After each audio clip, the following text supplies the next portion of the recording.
Boa noite a todos e a todas. A quem eu ainda não dei as felicitações de Ano Novo, né? Um feliz Ano Novo a todos. Que todos nós possamos cada vez mais abraçar esse compromisso de servidores de Jesus em mais um ano que se inicia e tenhamos firmeza quando a pergunta nos for lançada, né? Quem sois?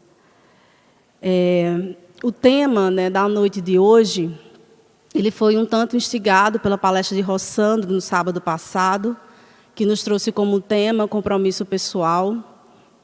E gostei muito da palestra, me senti docemente provocada pela palestra. E aí pensei numa espécie de complementação, né, a essa ideia, né, de compreendermos um pouco mais, né, o nosso compromisso em estarmos encarnados, o nosso compromisso em sermos verdadeiros cristãos, como está o nosso compromisso familiar.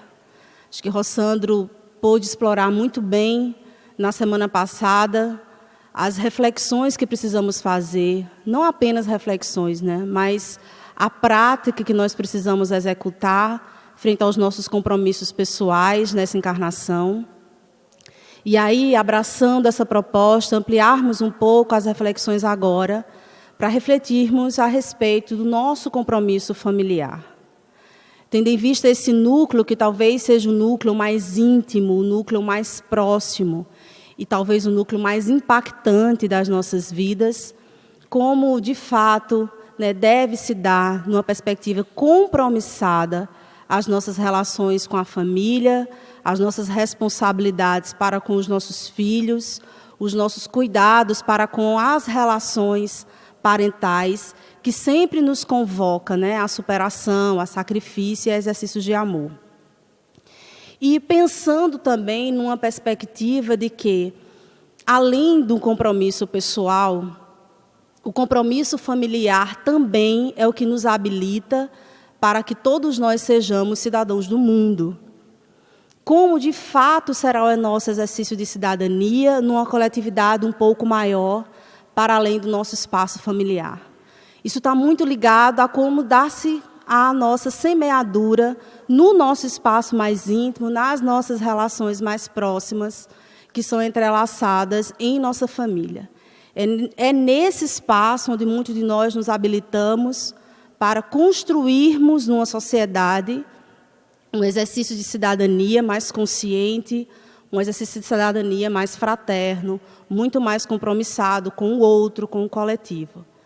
E a partir dessa perspectiva, desse lugar onde nós estamos inseridos, né, dessa pátria onde nós estamos inseridas, nessa sociedade em que nós nos vinculamos, né, um dos nossos laços reencarnatórios, um dos nossos compromissos reencarnatórios, né, foram entrelaçados.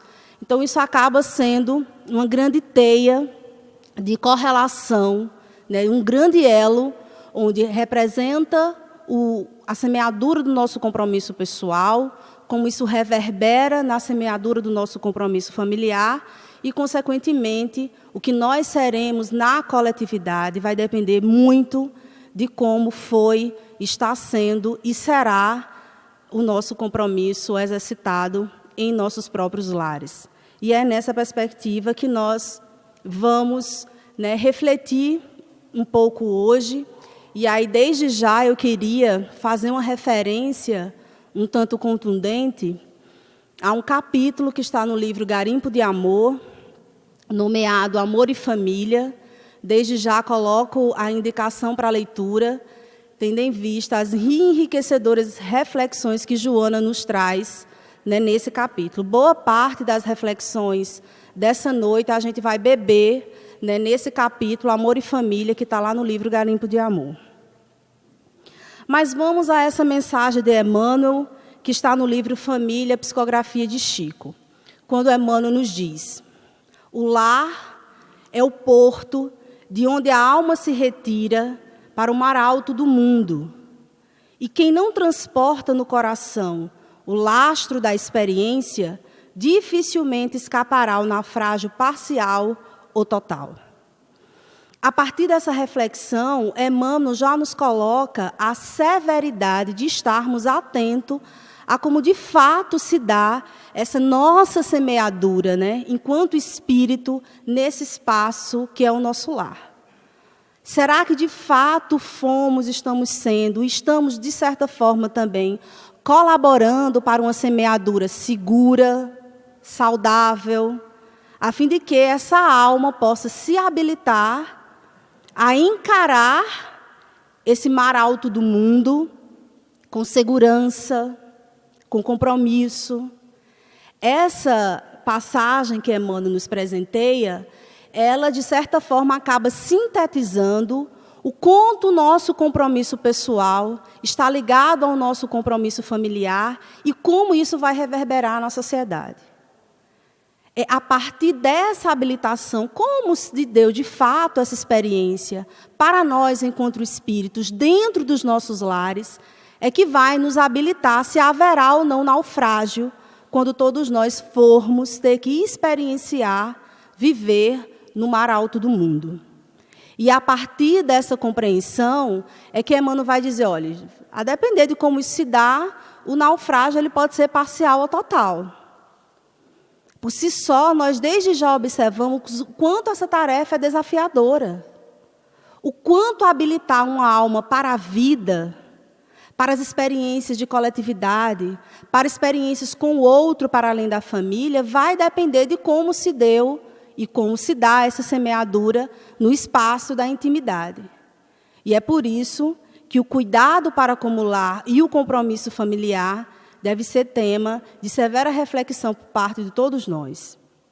E a Joana de Ângeles corrobora, nos dizendo que o amor na família constrói a sociedade do mundo. Então, o tipo de sociedade que nós estamos produzindo, o tipo de sociedade em que nós hoje vivenciamos, de certa forma, tem uma relação direta a como está o exercício de amor no nosso espaço, na intimidade. Porque o lar é esse espaço de habilitação de almas para se viver e se construir uma sociedade. A gente é um micro e um macro ao mesmo tempo. Quando a gente cultiva o micro, o espaço da interioridade, o espaço de um cultivo pessoal responsável, consequentemente, a gente está criando uma sociedade mais responsável, nutrindo almas muito mais compromissadas para com o próximo, para com a natureza, para com a sociedade, para com os seus compromissos, de fato, como cidadão. Isso tem uma relação direta. Então, é da forma como nós estamos habilitando o nosso espaço familiar que a gente vai, mais à frente, semear para produzir os frutos de uma sociedade futura.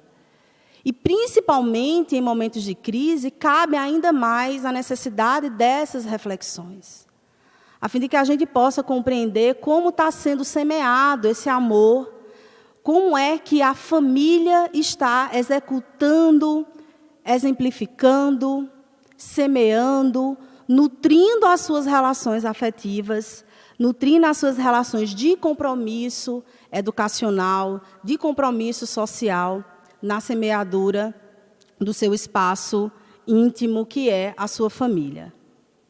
E aí o Espírito Sheila corrobora quando ela nos diz que é em casa que começa a nossa missão no mundo. Eu acho essa frase muito curta e, ao mesmo tempo, muito forte. Porque, como, inclusive, já refletimos em outras palestras aqui, a gente faz uma relação muito simplória a respeito dessa ideia de missão. É como se só quem tivesse missão fosse Chico Xavier, Madre Teresa, como se a gente tivesse a ideia de que assumir uma missão só são para almas muito nobres e fosse assim um exercício de grande destaque social. E aí vou trazer a reflexão que o Rossandro nos trouxe sábado passado, quando ele faz um relato que, quando o espírito vai justamente receber, né, uma amiga no mundo espiritual, e todo mundo está lá em comemoração, e diz, tá aí, ela foi o quê? Né? Então, comumente, a gente espera assim, foi uma grande trabalhadora, foi uma pessoa muito caritativa. Ela foi uma excelente mãe. Isso não é missão pequena. Então, a ideia de que é em casa que começa a nossa missão é porque, comumente, a nossa família é onde estão os nossos grandes desafios.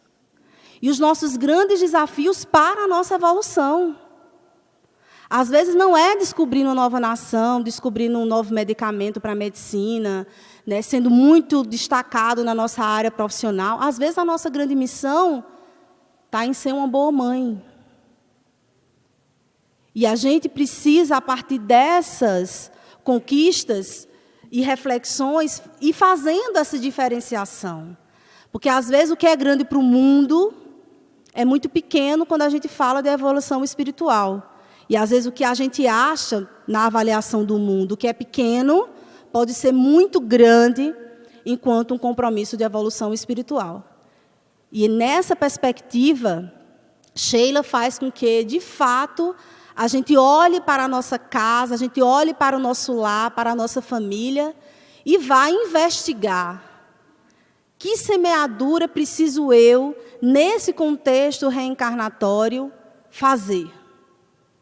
Onde, de fato, precisa ser nutrido, onde, de fato, precisa ser desatados nós emocionais, onde é que a gente precisa, né, fazer as podas neste jardim muito mal cuidado, que às vezes é a nossa casa. A gente tem muito cuidado, às vezes, de olhar o jardim do vizinho, estar atento às experiências fora externas, e, às vezes, o jardim da nossa casa, nessa experiência, quando a gente fala dos cuidados afetivos tão necessários nas relações em nosso lar, às vezes estão muito descuidados. E, às vezes, é nessas experiências onde está a nossa grande missão. E aí, só asseverando, não é que as outras tantas missões não sejam importantes. Não é nesse sentido. Mas é a fim de que a gente possa entender que todos nós somos missionários, numa perspectiva de superação que nossa alma está convidada a fazer. E, olhando a condição, se a gente for analisar, né, enquanto maioria, a maior parte de nós somos missionários em nossos lares. Não precisa sair muito, não. E é nessa perspectiva que Sheila vem nos abraçar e nos provocar, a fim de que a gente possa refletir sobre onde começa a nossa missão no mundo. E aí voltamos para a questão 582 do Livro dos Espíritos. Acho que eu já trabalhei essa questão várias vezes em outras tantas palestras. E a resposta que a espiritualidade dá, uma resposta mais longa, vocês devem observar que eu fiz só um recorte, porque é disso que, de fato, eu quero dar destaque na noite de hoje. Kardec faz a seguinte pergunta à espiritualidade: a paternidade pode ser considerada como missão? E a espiritualidade responde: sem dúvida, é uma verdadeira missão. É, ao mesmo tempo, grandíssimo dever e que envolve, mais do que o homem pensa, a sua responsabilidade quanto ao futuro. No decorrer dessa resposta, vale a pena vocês revisitá-la, essa questão, porque Kardec faz justamente chamar a atenção, a espiritualidade vai justamente chamar a atenção dos pais com relação ao seu dever de responsabilidade para com a educação dos filhos, da necessidade de analisar as má tendências e, desde já, saber cultivar, saber cuidar para que a educação dos nossos filhos possa ser a mais saudável e coerente possível. Dentre tantas observações que está na resposta da espiritualidade nessa pergunta, eu queria dar destaque a esse trecho que a espiritualidade coloca, que é grandíssimo dever e que envolve, mais do que o homem pensa, a sua responsabilidade quanto ao futuro. Então, o que nós fazemos em nossas casas impacta no futuro da humanidade. O que nós semeamos nos nossos lares vai responder a como a sociedade vai se reconfigurar ou não no futuro. Então, a responsabilidade por essa nação não são apenas dos políticos. É nossa. em cada espaço familiar, como nós estamos semeando as relações na intimidade da nossa casa. A responsabilidade quanto ao futuro está, indiscutivelmente, nas mãos de todas as famílias. E, graças a Deus, quem diz isso não sou eu, é a espiritualidade. Respondendo a essa questão, para que todos nós vejamos a paternidade e maternidade, não apenas nesses exercícios, mas no exercício de responsabilidade parental, que às vezes não necessariamente é o pai ou a mãe, não é nesse contexto que Kardec faz a pergunta. Kardec, se a gente pudesse fazer uma atualização, né, do Livro dos Espíritos com os estudos sobre família hoje em dia, talvez ele utilizasse a palavra parentalidade ao invés de paternidade nessa pergunta. Porque, de fato, o que ele está querendo reflexionar é o sentido de responsabilidade para com a nossa família. E isso é uma missão mais do que a gente imagina. É grandíssimo dever. Olha a ênfase que a espiritualidade dá ao fazer a gente refletir a responsabilidade da parentalidade como uma missão. Porque é a partir dela que a gente vai produzir, se responsabilizar com relação ao futuro. E aí, Joana, no livro SOS Família, traz essa citação muito interessante, quando ela nos diz: a família é, antes de tudo, um laboratório de experiências reparadoras, na qual a felicidade e a dor se alternam, programando a paz futura. Nem o grupo da bênção, nem o elan da desdita. Antes é a escola de aprendizagem e redenção futura. Eu acho que Joana coloca a gente na real. No sentido da gente refletir de maneira mais madura o que é um espaço familiar. O espaço familiar é onde teremos amores, sabores e dissabores e antipatias. Nós teremos essas polaridades de relação, de sentimento, de intimidade, de profundidade no espaço nossa família. A gente vai ter quem a gente ama muito e quem a gente não ama tanto assim. A gente vai ter os afins e os não tão afins. Nós teremos momentos de profunda alegria e também momentos de profunda dor. E aí, quando ela coloca que, nesse laboratório, essas experiências se alternam. Então, não dá para, nessa conjuntura ainda de um mundo de provas e expiações, a gente querer sonhar com um lar onde só haja bênção. Alegria sempre, constante, estável. Por isso que ela coloca que nem é o grupo da bênção, nem é uma lã da desdita. Nem é tão ruim assim, né? Também nem é essa felicidade toda. Mas a observação que ela coloca é a escola da aprendizagem e redenção futura. É nela onde a gente vai aprender a ser gente. É esse espaço que vai nos habilitar a como é que a gente vai ter que se relacionar com quem a gente não gosta muito. Porque se relacionar com quem é afim é muito fácil. Se relacionar com quem a gente ama muito é muito fácil. Mas o que o espaço familiar nos convoca é como lidar com aquele que pensa tão diferente, como lidar com aquele que se comporta tão diferente, que me impacta tanto. É nesse espaço familiar que a gente vai, para essa escola, aprender a lapidar, a conviver e a saber lidar com as diferenças. E não há espaço que nos convide mais a isso do que família. Porque tudo bem que a gente faz assim, né, alguns testes nos espaços externos, né, na escola, no trabalho, nas nossas relações de amizade, a gente até faz um treino, né? Mas nesses espaços externos a gente se mascara muito, muito. Então quem nos conhece é aquele que está entre quatro paredes conosco. Esse sim, de fato, sabe exatamente como nós somos. E são essas experiências as experiências mais legítimas, de aprendizagem mais legítima, porque a gente não tem enganação para dentro de casa. A gente pode até fazer bonitinho para os de fora, porque há sempre uma contenção social nos convidando a isso. A gente precisa manter o emprego, a gente precisa manter a amizade, né? Porque isso não for amizade, né? Como é que vai ser a nossa experiência de lazer, de relações externas, para oxigenar as nossas relações complicadas dentro de casa? Então, assim, de certa forma, essas experiências externas, de relações externas, Elas nos convidam muito o exercício da gente botar as nossas máscaras para poder se relacionar bem. E já em casa, é o espaço onde, de fato, a gente mostra a nossa cara mais limpa. E, a partir dessas experiências, é que a gente vai conseguir fazer uma aprendizagem, essa sim, mais legítima. Porque cada um de cara limpa, cada um se mostra de maneira como se é. E quando a gente, de fato, se coloca disponível para aprender, se coloca disponível para evoluir, para, de fato, assumir um compromisso de transformação moral, espiritual, autêntico, aí, isso sim, o nosso espaço familiar é prato cheio. É prato cheio para que a gente possa experienciar-se e experienciar a nossa relação com o outro. Se a gente se habilita bem a se relacionar com a nossa família, vai ser fichinho o que acontecer lá fora. É por isso que em casa, que no amor da família, que a gente vai produzir a sociedade do mundo. Se a gente se habilita bem relacionando-se com esses desafios familiares, o que vier vai ser fichinha. E, a partir dessa experiência que Joana nos faz refletir, para que a gente olhe para a nossa família como um espaço de aprendizagem.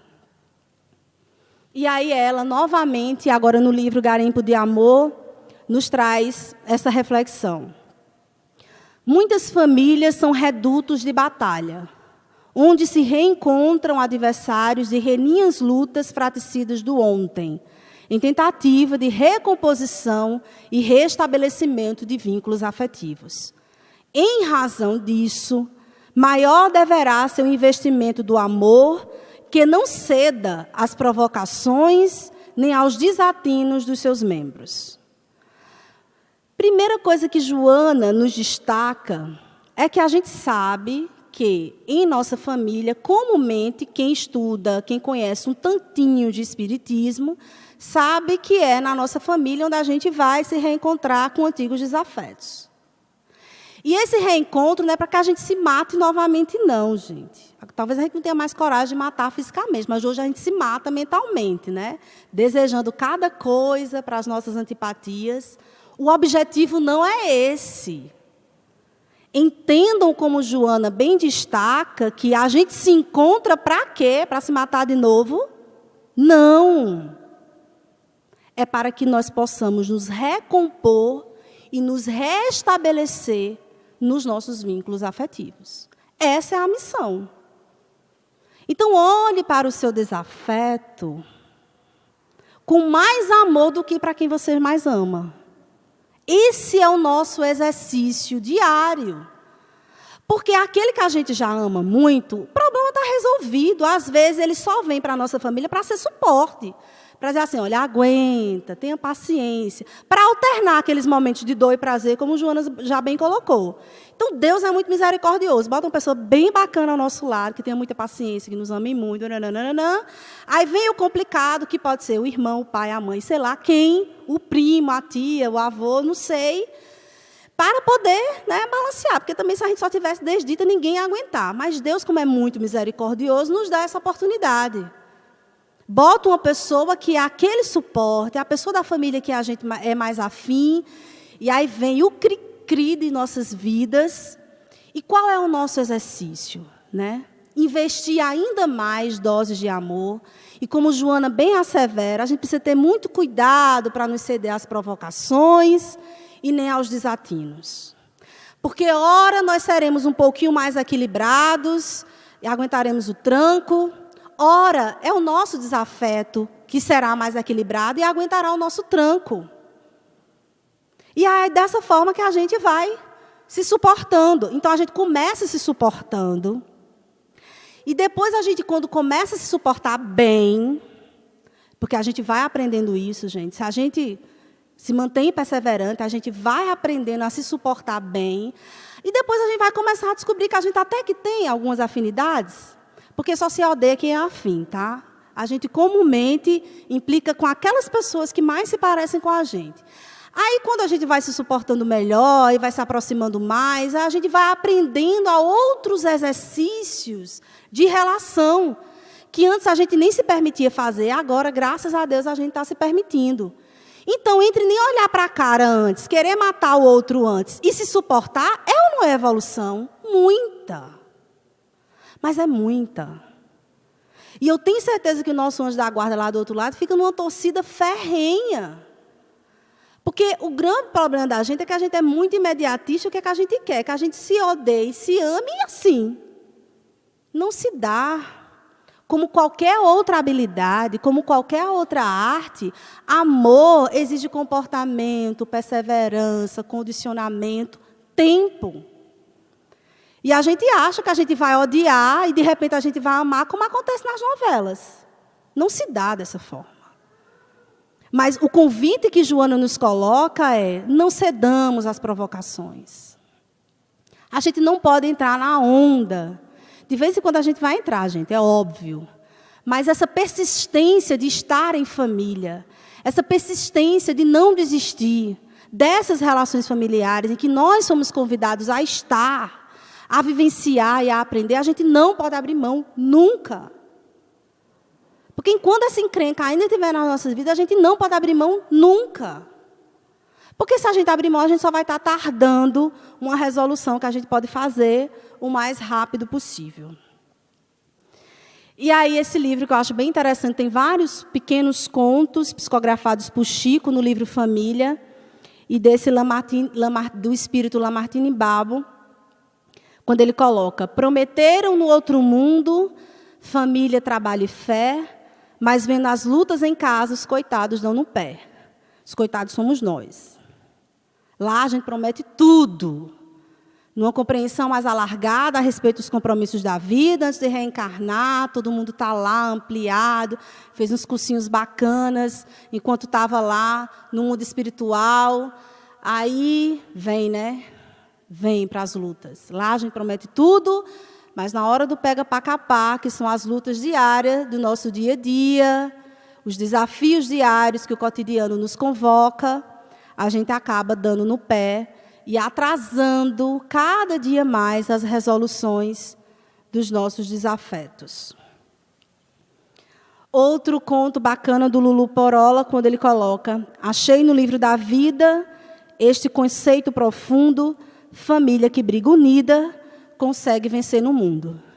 Eu acho muito interessante esse poema, porque a gente tem uma ideia, às vezes, muito equivocada de briga, de conflito.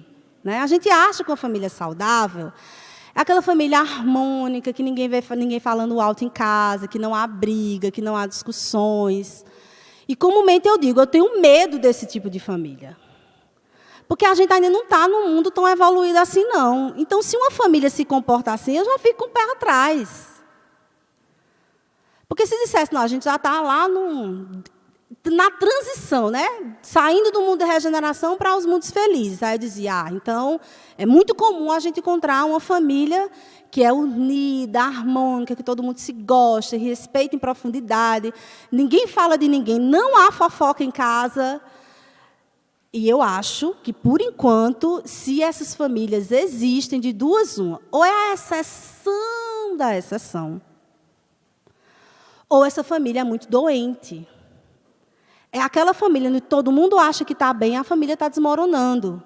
Então, comumente eu digo, uma família muito silenciosa, a gente precisa ficar atento, né? A gente ainda está no mundo de provas e expiações, então estejamos muito bem atentos, que às vezes é só um conflito sufocado, onde não há possibilidade de expressão do conflito naquele âmbito familiar, e a gente vai estourar fora, né? Vai estourar na rebeldia do filho adolescente, vai estourar com problemas de aprendizagem com a criança lá na escola, de comportamento, vai estourar lá no trabalho. Então, assim, a gente tem que manter que em casa está tudo muito bem, está tudo muito bom, mesmo que ninguém se fale direito, mesmo que ninguém não se toque direito, mesmo que ninguém se afague direito, mas como não tem a briga, problema resolvido. Tá? A gente precisa ter muito cuidado com isso, porque no ponto evolutivo que a humanidade, de uma maneira geral, está, a gente ainda está nesse patamar de que precisamos cultivar a família que briga unida.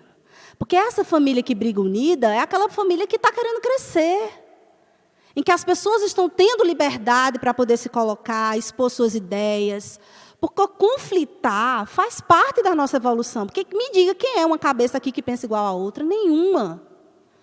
Somos profundamente diferentes. Numa relação conjugal a coisa se complica ainda mais, porque cada um vem de família diferente, com cultura diferente, comportamentos e hábitos diferentes. Aí se juntam para criar uma nova família.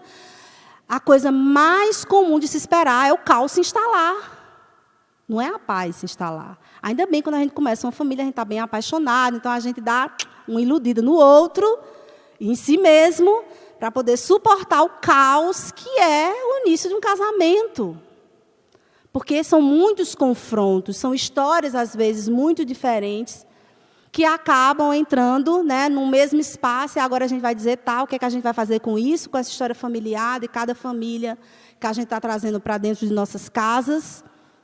E aí os filhos que já vão viver nessa nova cultura mais ainda. Então, cada vez mais, as relações familiares, estão se tornando mais complexas. Até porque hoje as famílias são mais complexas. Porque hoje não se diz mais família, a gente diz famílias. Cada vez mais as famílias se comportam de maneira complexa. Nós, só tomando como uma referência, acho que um estudo que teve do IBGE levantou uma categoria de quase 14 modalidades diferentes de família no Brasil. Então, imagine, por exemplo, o que é hoje uma família reconstituída. Eu era casada, tive um filho. O outro era casado, teve lá quantos filhos. Separam-se, vivem uma nova relação que tem outros filhos dessa nova relação. Gente, é uma matemática super complicada. E essas relações complexas, cada vez mais complexas, estão também nos convocando para que a gente possa amadurecer cada vez mais as relações.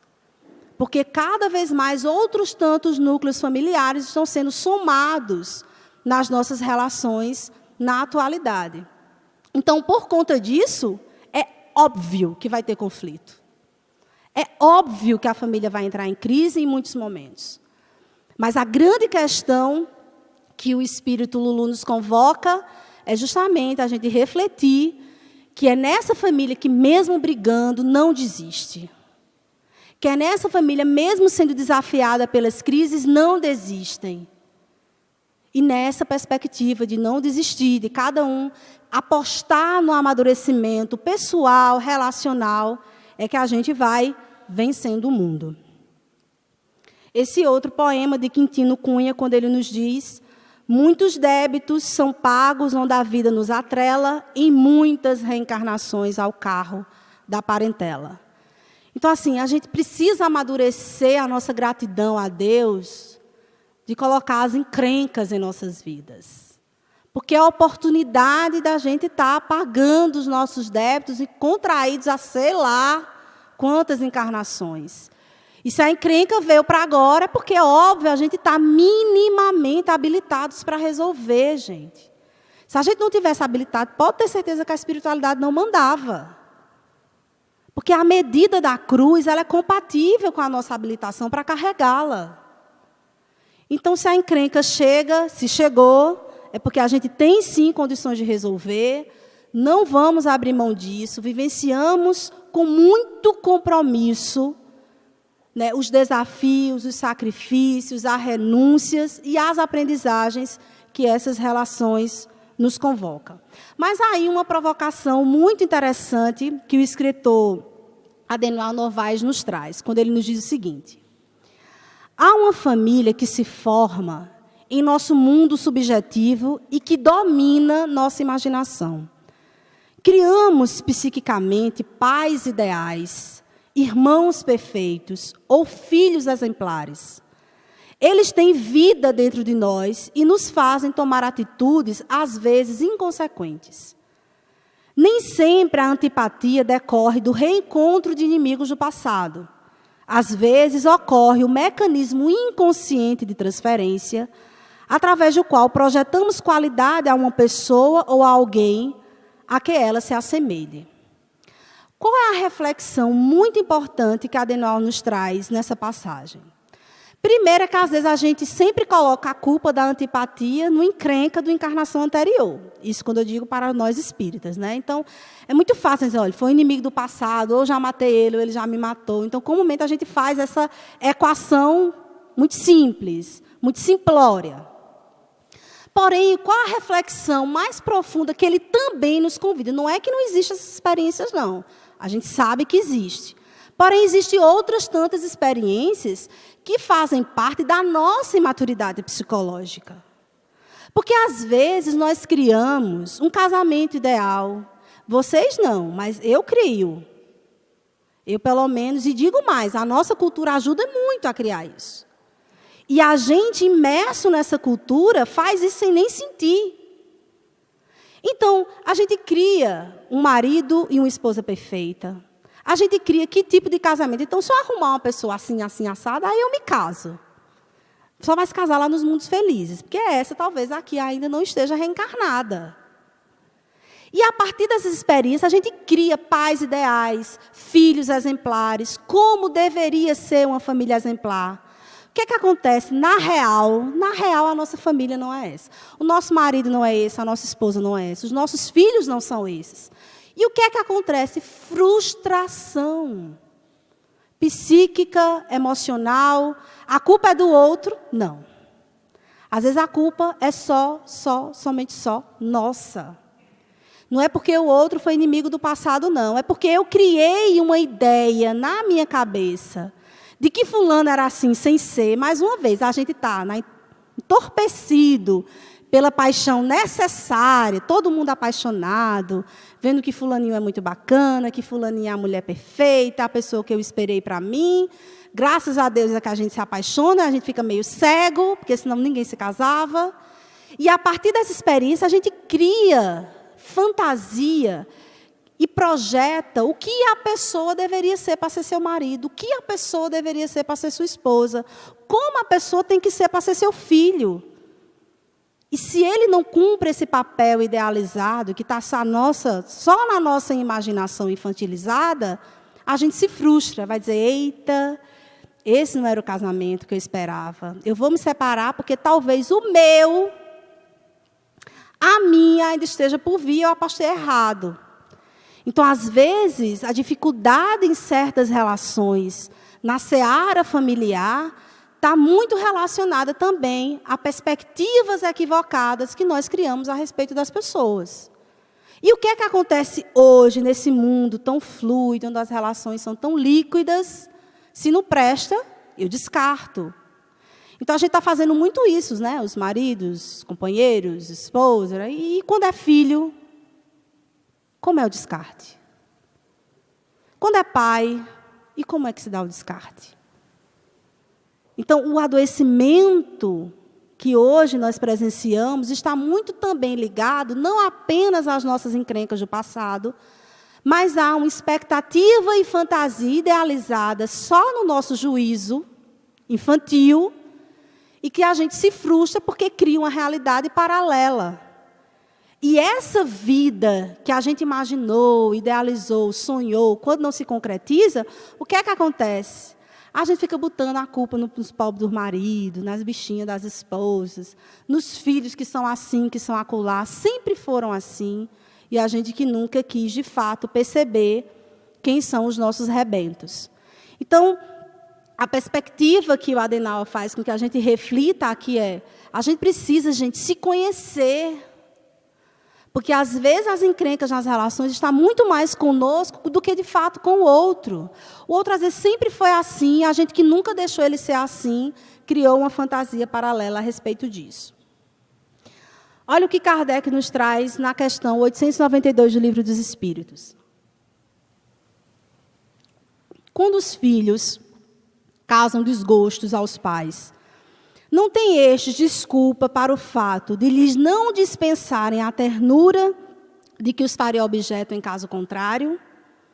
Olha a pergunta que Kardec faz, né? A gente não tem esse filho exemplar. Graças a Deus, alguns têm, mas muitos têm muitos filhos complicados. Muitos têm filhos trabalhosos. E precisamos ter, né? Porque, mais uma vez, a família é nosso espaço de aprendizagem. Então, a gente comumente vai ter muitos desafios nas nossas relações.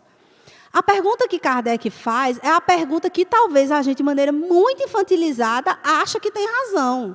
Se os filhos nos dão desgosto e são ingratos, a gente não lhe deve dar ternura. Né? Porque numa relação de amor que negocia-se, a gente dá esperando receber em troca. Então, se a gente dá amor e os filhos são ingratos, então a gente não tem mais essa obrigação tanta. Então, assim, eu acho que essa pergunta Kardec fez, já entendendo a psicologia das multidões, sabendo que nós, de certa forma, somos assim, e graças a Deus ele faz essa pergunta de maneira muito corajosa, porque a gente não tinha coragem de fazer, não, viu? Porque a gente coloca que a gente tem um amor incondicional, a gente, principalmente as mães, que tem essa coisa do instinto materno, de maneira muito cultural. Então, a gente acha que a gente ama mais do que todo mundo, nossos filhos. Não existe amor maior, superior do que este. E, por conta disso, a gente acha que o nosso amor é incondicional. E, às vezes, a gente faz um estrago na vida dos nossos filhos. Então, sabendo, Kardec, que a gente não ia ter coragem de fazer essa pergunta, porque a gente diz para os outros que ama incondicionalmente, a gente não diz que tem um amor de troca, graças a Deus ele teve a coragem e fez. E olha o que a espiritualidade responde. Não, porque isso representa o encargo que lhes é confiado e a missão deles consiste em se esforçarem por encaminhar os filhos para o bem. Então, o que a espiritualidade está querendo dizer? Que, se os filhos causam desgostos, os pais têm, sim, a obrigação de manter a ternura. Eles não têm desculpa de dizer, não, porque eles são ingratos, então eu não tenho a obrigação de dar amor. A espiritualidade diz assim, não, a gente tem a obrigação, sim. Está relacionada ao nosso encargo, à nossa missão, e nos cabe, mesmo diante desse sacrifício dos filhos ingratos, a gente se esforçar para encaminhar os nossos filhos para o bem. E a espiritualidade ainda acrescenta. Demais, esses desgostos são, a miúde, a consequência do mau feitio que os pais deixaram que os seus filhos tomassem desde o berço. Colhem o que semearam. Então, o que a espiritualidade está dizendo? Muito do que a gente sofre hoje nas relações de ingratidão, de desgosto com os nossos filhos, é porque eles já deram sinais desde pequenininho, e a gente no amor cego, a gente no amor complicente, a gente foi deixando. Mas o bichinho ele vai crescer, um dia ele vai aprender. O mundo ensina, e a gente vai deixando que a erva daninha tome corpo, cresça, se enraize no comportamento dos nossos filhos, é óbvio que vai semear futuramente desgosto. Então, essa sacada é uma sacada muito sábia da espiritualidade, no sentido de dizer assim, primeiro, nós precisamos nos responsabilizar muito. Isso é uma missão muito responsável, muito mais de descobrir um novo medicamento para a cura do câncer, se brincar. Às vezes, a nossa missão, na responsabilidade que temos para com a nossa família, no patamar tendo como referência a nossa evolução espiritual, é a nossa grande missão. E, a partir dessa perspectiva, a gente vai ter trabalho, porque ser missionário não é brincadeira.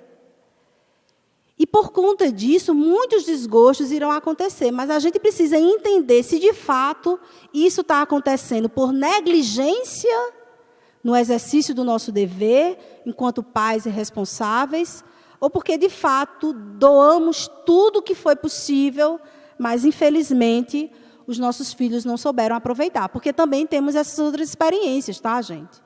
Não são todos os filhos ingratos que são responsáveis, os pais negligentes, não.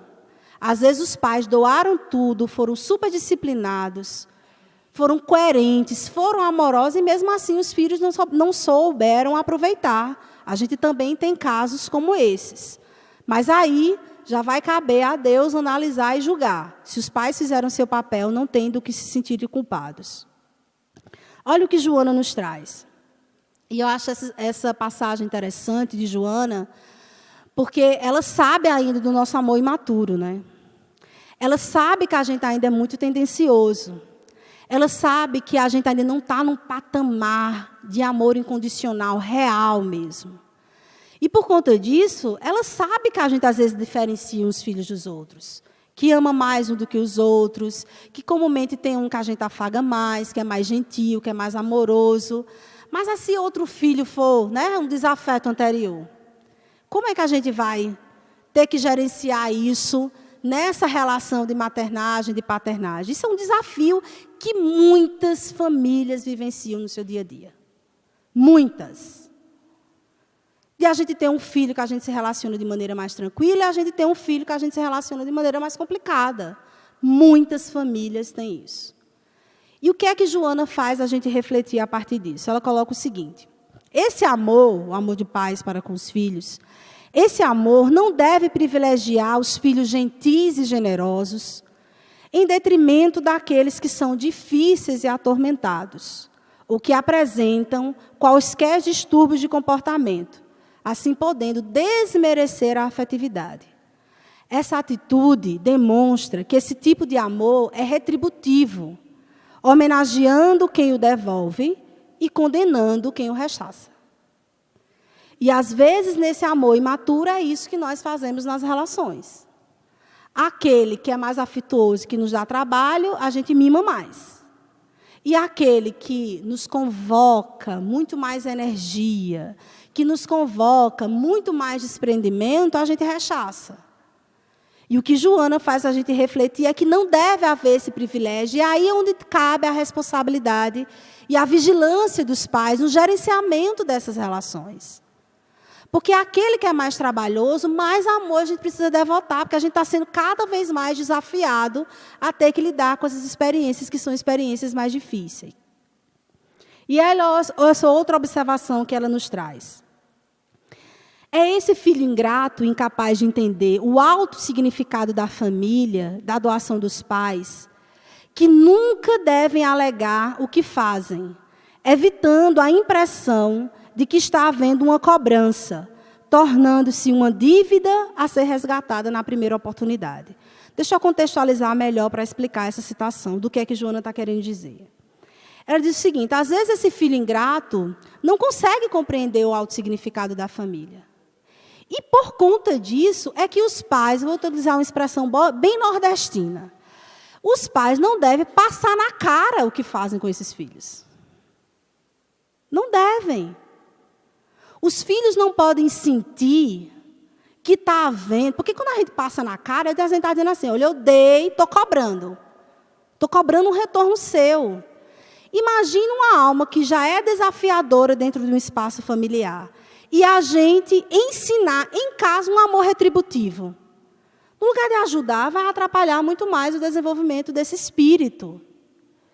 Então, por conta disso, de maneira muito sutil, é essa a reflexão que Joana está apresentando a todas as famílias, quando ela coloca: a gente precisa evitar a impressão de que está havendo uma cobrança. E, às vezes, infelizmente, é o que a gente mais faz. Ah, mas eu passei tanta noite acordado para essa peste hoje me abandonar. Quantas noites velando por tua saúde? Tu me dava tanto trabalho. Então, assim, às vezes tem famílias que têm uma contabilidade, né? O que eu gastei, o que eu investi, as noites de sono, financeiramente, as minhas energias mentais e emocionais, para ter que lidar com uma peste dessa. E olha o que é que essa peste me traz de volta. Isso ainda representa muito da nossa imaturidade psicológica e emocional nesse lugar de ser pai, de ser mãe, de ser responsável por a educação de uma criança. Onde, de fato, para que houvesse uma mudança significativa nessa relação e para aquela alma que está em desenvolvimento, a quem foi devotada a responsabilidade da gente educar, a gente deveria justamente fazer o contrário. É dar sem esperar. Para ele saber que no amor não se troca. Que o que vem de um amor autêntico é uma resposta energética. Vai vir. Se não for desse filho, vai vir de outras experiências. Porque a energia do amor nunca se perde. E quando a gente abraça esse compromisso, a gente está abraçando o nosso compromisso com a nossa missão. De ser pai, de ser mãe, de ser responsável. Se a semeadura vai ou não frutificar como a gente espera, paciência, porque assim mesmo, como o Rossandro bem disse, na realidade, Freud já havia asseverado disso, educação é uma missão impossível. A gente só investe. Se vai dar alto ou baixo nessa bolsa de valores emocional, paciência. É por isso que o nosso compromisso precisa ser, antes de tudo, com o Senhor da vida, que nos delegou essa responsabilidade. A quem é que a gente vai prestar contas? Com os nossos filhos? Na contabilidade final é com eles? Não é. A checagem é com o Senhor da vida. E com o Senhor da vida a gente vai dizer, olha, eu fiz de tudo, fui paciente, minhas noites de sono, muito investimento financeiro, tudo isso para que essa alma pudesse melhor se desenvolver. Olha essa observação do Augusto Cury, quando ele nos diz: quem investe apenas nos jovens que dão retorno não é digno de ser chamado de educador. Um excelente educador abraça os alienados, atrai os que decepcionam, cativa os rebeldes, aposta nos que erram frequentemente, dar o melhor de si para aqueles em que ninguém acredita. Que sejamos, de fato, educadores. Que sejamos, de fato, aqueles inesgotáveis de energia, que não deixa de apostar nunca, seja em nossos filhos, seja em nossa família, que nos decepciona, seja em nossa família, que é rebelde, seja em nossa família, que nos aliena. Nós precisamos sempre abraçar essa condição de educador, que nunca desiste e nunca deixa de dar o melhor de si para aqueles que ninguém acredita. E Joana, mais uma vez, nos dá um tapa de livro de pelica quando ela nos diz: tal atitude, e olha, queria, antes de ler essa citação, fazer a seguinte observação. Quando a gente coloca um exercício de amor não retributivo, um exercício de amor que dá sem cobrar, a gente não quer dizer que é aquele amor piegas, não, tá, gente? Aquele amor que tudo faz, aquele amor que tudo dá, no sentido de que o que os filhos querem, seja bom, seja ruim, os pais estão dando. Ah, porque eu amo muito. Ah, foi porque eu nunca tive isso e o bichinho, graças a Deus, agora eu tenho condições de dar. Joana faz, primeiro, que a gente reflita que a gente não pode ter, nos exercícios de relações familiares, um amor retributivo. O amor do passa na cara. A gente faz, mas a gente quer em troca. A gente faz, mas a gente exige depois a fatura cobrando.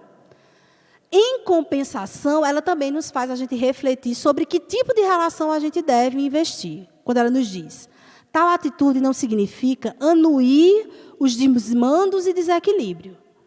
Uma atitude enérgica, educativa, não implica uma postura agressiva. O amor estabelece parâmetros de respeito e de consideração que devem ser vivenciados, facultando ao mesmo tempo ordem e disciplina no aconchego da família. É amar com ordem e disciplina. É um amor que não deve ser retributivo, do passar na cara, eu fiz isso por você, mas também é um amor que deve impor ordem e disciplina. Porque ninguém evolui sem disciplina. A disciplina é a base para a construção da nossa evolução espiritual. E aí caberá as nossas responsabilidades. E aí uma frase de Emmanuel para que a gente se sinta, né, um pouco os convidados a exemplificarmos Jesus, quando ele nos traz Jesus como exemplo de renúncia frente aos que não retribuíram o seu amor. Porque aí a gente não espera, a gente faz sem esperar em troca. E a maior representação disso é quando Jesus, mesmo depois de tudo o que nós fizemos e que ainda fazemos, ele nos diz: eis que estarei convosco até o fim dos séculos. Essa atitude de Jesus, ele está querendo dizer: meus filhos, eu sei que vocês são rebeldes, que vocês vão dar muito trabalho ainda, mas eu vou estar aqui. E é esse exemplo que nós devemos replicar nos nossos espaços familiares. Esse sintetiza o nosso compromisso familiar de fato, em que a gente não deverá abrir mão de forma alguma dos nossos compromissos abraçados com a nossa família. E aí, para terminar, porque eu estou já extrapolando o tempo, havia outras reflexões que eu queria trazer, mas que não dá tempo. Mas só para terminarmos, só esse outro slide, quando Joana nos coloca que nós devemos exercitar o amor-comportamento. Esse amor-comportamento que não está no mero espaço abstrato, está nas ações do dia a dia. E ela nos aponta, né, 3 aspectos em que a gente deveria treinar nos nossos espaços familiares: a convivência, o diálogo positivo e a participação nas atividades dos filhos. Porque nós estamos vivendo uma sociedade muito carente de presenças parentais. Em casa, na convivência próxima, no prestar conta diário, de saber o que está acontecendo um na vida do outro. E olha o convite que Joana nos faz. Essa observação muito interessante também, quando Leon Denis diz o seguinte: aceitamos a missão de os dirigir, cumpramo-la, pois, com amor, mas com amor isento de fraqueza, porque a afeição demasiada está cheia de perigos. E hoje o que mais a gente vê é os pais não estão presentes, como é que compensa? Como é que compensa? Tudo dando materialmente, tudo dando sem conseguir impor limites, sem conseguir impor disciplina nas relações com seus filhos. E estamos criando uma geração de perverso, porque aquele que se estrutura enquanto personalidade sem limite é, tendencialmente, um futuro perverso. Como dar-se-á a construção dessa sociedade no futuro de uma geração criada sem limites? De um amor que é fraco, porque é um amor que não sabe dizer não, é um amor que não sabe se fazer presente da maneira mais coerente possível. E a Lírio nos diz: importante que os pais incentivem a criança na prática da espiritualidade e religiosidade, educar os filhos para a ligação emocional com Deus. Eu quero terminar as reflexões dessa noite justamente enfatizando isso. Que o nosso grande compromisso familiar, e particularmente frente à educação dos nossos filhos, é educar os nossos filhos para a educação e para uma ligação emocional com Deus. Porque, de fato, é isso que vai habilitar qualquer alma a viver qualquer vida. Isso é o que vai habilitar qualquer alma diante de qualquer sacrifício superar-se e superar as adversidades. E cada vez mais nós precisamos investir numa educação espiritual que possa habilitar esses espíritos para os desafios que vier. Porque uma alma que tem uma fé como a rocha, pode vir a tempestade que vier. E talvez estejamos muito mais preocupados numa educação intelectual, numa responsabilidade financeira e material, e pouco estamos nos preocupando com a necessidade da educação espiritual dentro de nossas casas para com o desenvolvimento dos nossos filhos. Por isso, sempre, sempre, sempre, o convite para que todos nós, a cada dia, perseverantemente, tragamos cada vez mais Jesus para os nossos lares. Seja no exercício do Evangelho, seja no exercício das experiências diárias que nós testemunhamos com os nossos filhos, parentes, pais, esposos e esposas. Precisamos cada vez mais nos aproximar e estabelecer uma intimidade com Deus para fortalecermos a nossa alma. Muita paz a todos e que o Mestre Jesus seja sempre, sempre o nosso guia e o nosso consolo diante dos desafios familiares.